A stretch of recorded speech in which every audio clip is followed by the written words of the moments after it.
guys, welcome back to my channel. Today I'm showing you how to achieve this amazing hair with your hair straightener. You will not believe how easy it is. Once you can master this technique, you will get perfect curls every time, and I'm here to show you how it's done.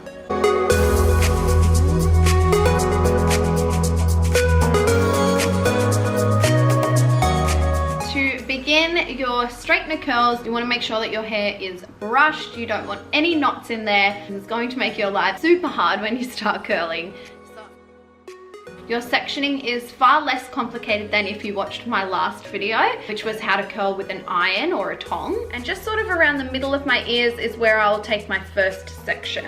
I still stand by neat sectioning, and you definitely want all of your ends to be tucked away. I have my hair straightener set at 200 degrees. I never use anything hotter than this. You don't want to create any unnecessary damage by having your straightener too hot. As always, when using thermal tools, I always suggest a thermal protectant. I usually use this when I blow dry my hair, so I already have it in, and I don't like to layer lots and lots of products. You can see when I section the difference between my hair and my extensions. If you have extensions in, I would usually just pretend they're not there. If you start sectioning them separately to your hair, you're gonna find that it won't blend as nicely. For my bottom section, I will just split it in two and pull it down each side. I usually will just sort of flatten out the root area just to make sure that there's no frizz and it's nice and smooth. And then I kind of let that cool down before I actually start curling. Now, my technique with the curler, which works for everyone, is that you want the open part of your straightener to always be facing the floor. So this end always facing down and always on that 45-degree angle. That is the key to getting a good curl. So I'm gonna show you how it's done. As you can see, open end facing the floor, clamped on. I'm gonna turn my iron until this piece of hair is facing the front again. And then I just pull it straight down. You don't need to apply a lot of pressure, and there you have it, a perfect straightener curl. Now for my curls, I actually like to leave the ends out, so I will just straighten back over that. And I know that it looks really strange now to have straight ends, but at the end, it gives a really nice, soft, and a bit more casual look. If you like your curls to be really glam, leave that curly. So when it comes to the other side, same thing, but we're just turning the wrist a little differently. So again, 45 facing the floor, turning the iron until the hair is back where it started and pulling straight down. And you can see that I just left that end out. I didn't curl it. You don't want to straighten over it if you've curled it as well. For our next section, I'll go just slightly above the ear, making sure the ends are tucked away. And again, I just split straight down the middle and bring all that hair to the front. Obviously this section is quite a bit wider, so I'm going to halve it again, and I start at the front. Quick little smooth out of that root area. You can create a bit of volume in there just by flicking your straightener up like so. And we always want to be curling away from the face. It just creates some softness. Don't interfere too much with your curls once they're done. You'll be surprised what actually will remain looking good even when sometimes you feel like it wasn't the best curl. So for this one, again, we're curling away from the face. You will have to change the angle of your hands slightly, but the same concept applies. So on this side, rather than the hair facing you when you turn it, it's going to be facing the back. If you feel like some of your sections need a brush before you begin, please do so. Definitely don't want fluffy sections or knotty sections for that matter. And you can see the size of my sections are quite big because I like my curls a little bigger, particularly when I have extensions in. I've been doing this for a long time, so I've gotten good at it now, but you just need to find what works.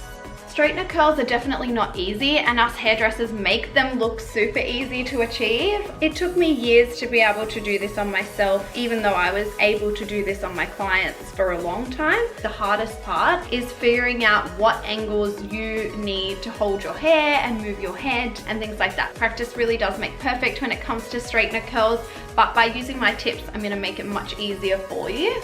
So the same principles apply to every curl. The open end is facing the floor and you're using that 45-degree angle. You don't have to overcomplicate it. The process itself is actually quite simple. It's just getting the technique right. That's the hard part.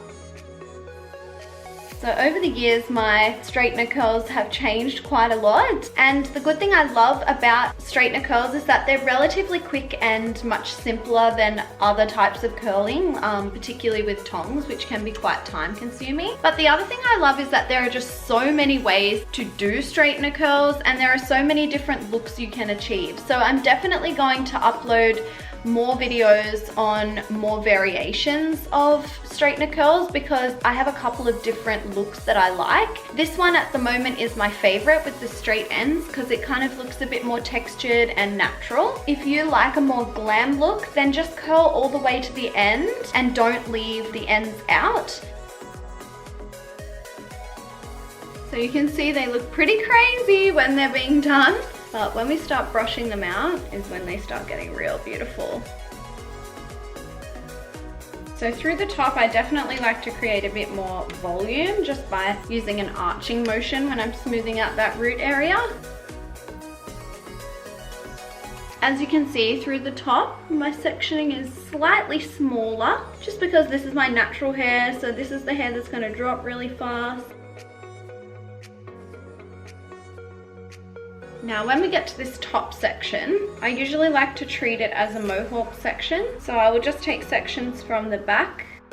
As you can see with these ones, my iron is straight when I'm doing that root area and when I take that initial curl, just to make sure that all the hair's in there and it's nice and flat, but I turn my iron straight away as soon as I start pulling down to that 45-degree angle. And just let the curls fall, don't play with them. You want them to set like this.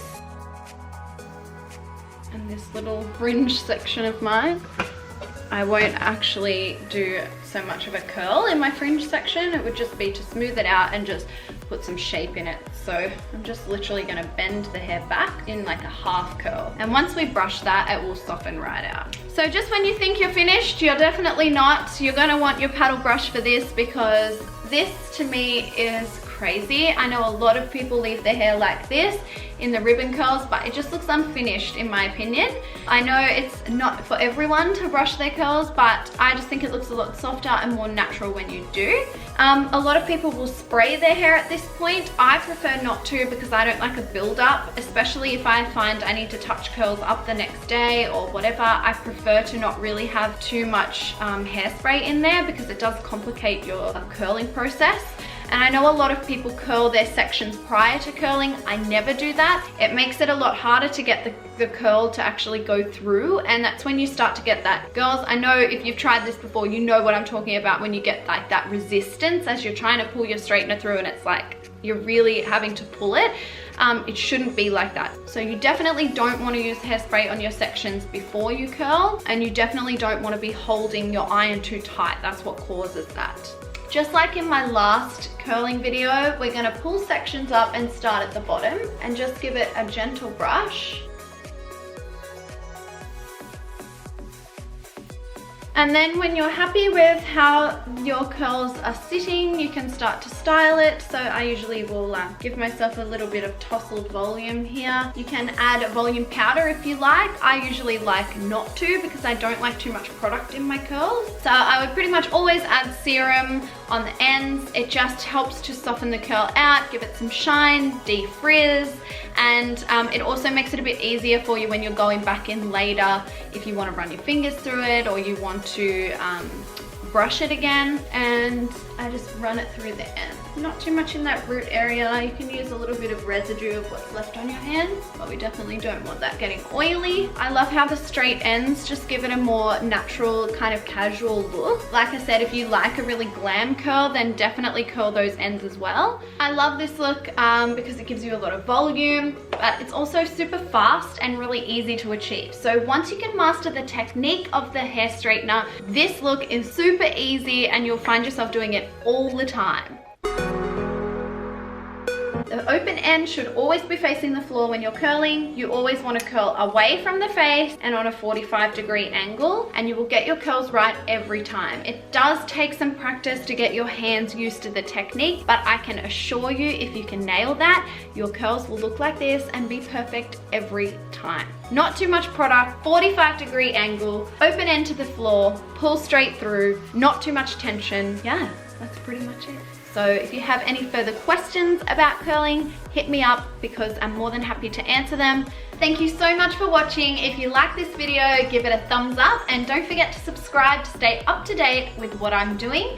Follow me on Instagram and TikTok. I'll link my handle here because I'm doing lots of fun things on both of those channels. So thank you so much and I'll see you next week.